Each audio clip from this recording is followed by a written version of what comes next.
This is it. Track is finally going to start tomorrow.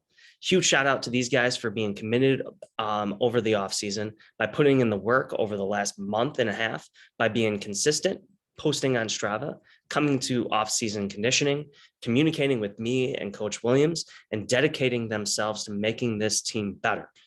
Ethan, Joel, Clay, Jesse, Luke, Ozzy, Max, Cole, Ryan Aliasar, Kimmy, Ryan Motes, Nate, and Daniel. That's a lot of names right there.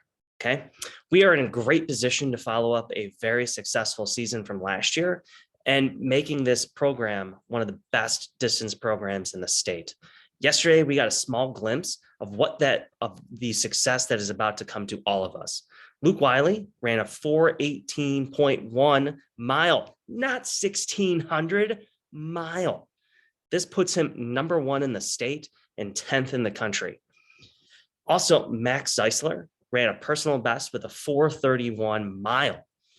To me, this is scary because we have barely scratched the surface on workouts. We've only done about 1 to 2, maybe 3 hard workouts thus far, okay, with many more to come. This tells us that being fit will produce great results, okay? Trust the process. Let's keep getting fitter, and we are going to have some awesome times this year. Now, let's take a look at how we are going to get fitter for the following week. So let me share my screen here. Okay. All right. Monday, first official day of practice. Hopefully you guys know this by now, but we are meeting at 3:30 in the lecture hall. Please bring your worn gear and have your butt in a seat in the lecture hall at 3:29. Okay. You do not want to make me or Coach Williams upset on the first day of practice. Okay. Remember, first impressions are really important in life. All right. After we're doing a little meeting with the team and a little team building activity, tomorrow's going to be a recovery day. Hopefully you guys had a good workout today with the progression 1Ks. Okay. So we'll run 5 to 8 recovery miles. Afterwards, abs. We'll have to play that by ear. If we're going to do abs at practice, you guys might have to do that on your own, as practice might be running a little bit late. Tuesday is going to be a training day. Here we're going to run 5 to 8 miles at a moderate pace. We've done this stuff before. So something typically about 30, 45 seconds slower than your tempo pace. Hopefully hurdles will be over at O'Plain, because then we'll reintroduce that to our workout regime. Okay. Wednesday is going to be a speed development day where we are going to run 3 to 4 miles as a kind of like a warm up. And then now we're going to do 8x120s fast. Okay. Where the middle part is going to be pretty much going all out. Okay. Then we'll do a 2 to 4 mile cool down. SAM 3 hard when we get back. Thursday, recovery day, 4 to 7 miles. And then we'll do abs after that. Friday is going to be an easy day, 5 to 9 miles with strides uphill. So after or towards the end of your run, I'm thinking about the hill over by Gurney Donuts, over by Fuller there, to have you guys stop there and get some strides going uphill. Hills, as we've talked about, are very important towards strength and helping us maintain that speed. When we get back, hurdles. Saturday, we will be having practice at 9 a.m. Okay, this will be a tempo workout day. Again, building that aerobic base, making us fitter. This is going to be a 2 to 3 mile warm up. Okay, then dynamic drills, 4x50 meter strides. And here we're going to have one uninterrupted 3 to 4 mile tempo run. After judging your guys' mile repeats, I think I'm pretty confident in saying that we can do 3 to 4 miles in a row at tempo pace without stopping. Okay. After that, we're going to do 4x200s at mile pace, just like how we did at the end of the workout this past week. Then a mile to 2 mile cool down. Okay, with SAM 3 easy. Sunday on your own is going to be a recovery day, 4 to 7 miles with abs on your own after that. Okay, so let me stop sharing my screen. Remember, we're going to be having practice on Saturday at 9 o'clock. Okay, be ready for the workout. All practices this week will be at 3:30 at Old Plain. Okay, make sure that you guys are bringing your worn gear. We want to be proud of who we are. Okay, so we want to remind ourselves that we are all in this together. Okay, it's going to be great to meet up with the other events and being able to come together and hopefully introducing some new members to our team, okay, and welcoming them to our program. All right, now we're going to continue Coach Stu's epic two-part series on what makes great athletes great, okay? The first three themes were focused on talking about doing the work, okay? So practice equals prepared, okay? Taking the scenic route, and home is where the heart is. This is all creating environment, putting in the work to eventually have success. Okay. The second part is going to be more about making sure that we are worrying about more of the mental side of being a great athlete. Okay. So our fourth theme is making the mind a weapon. Okay. Great athletes are a different breed. Sure, they are uber talented. They got the genes and the skill set to make them successful in their sports. But you know what? You know who else has talent and skills? The very same people that they compete against day in and day out.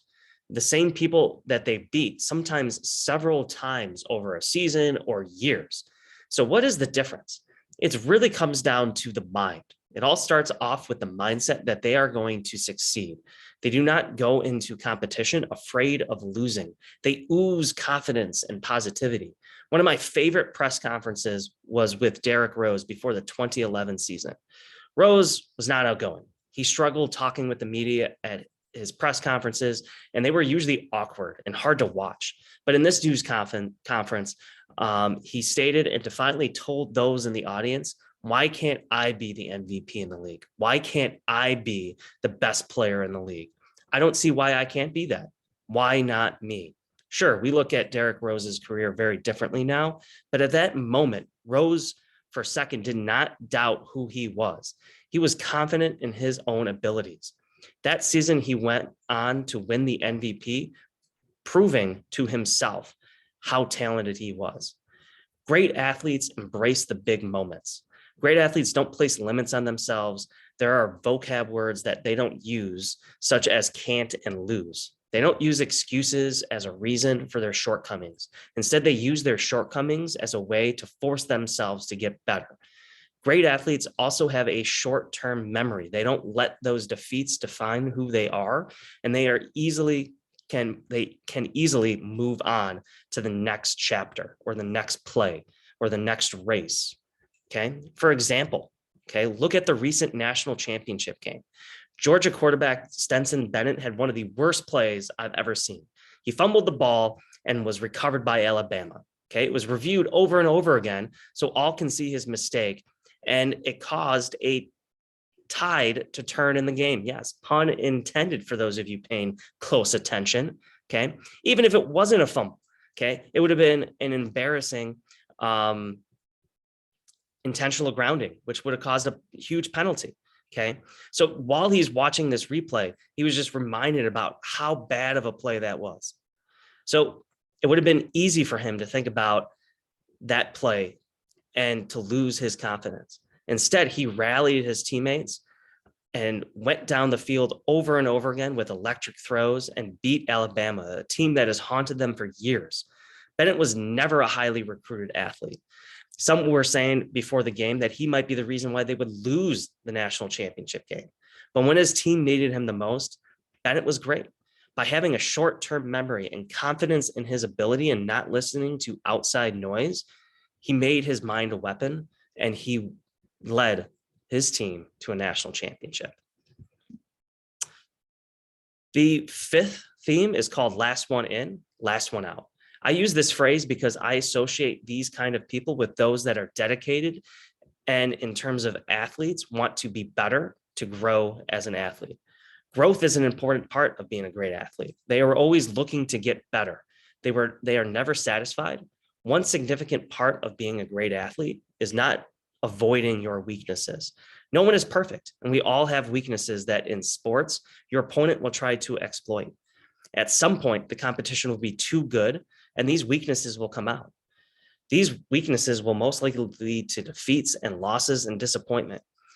All of this will lead to adversity. How will you handle someone being better than you? How will you handle tough losses? How will you handle when the hard work that you are putting in is not enough? Great athletes look at these moments of adversity, and learn from them. They look at defeat as a way to grow. They're able to move on and look at the future. They don't lose confidence in who they are. Instead of avoiding the work, they put more work in. They never lose focus on the goals that they have put on themselves and the team. Great athletes are goal oriented. They use these goals to push them to come in every day and put in the work because they know what they are working towards.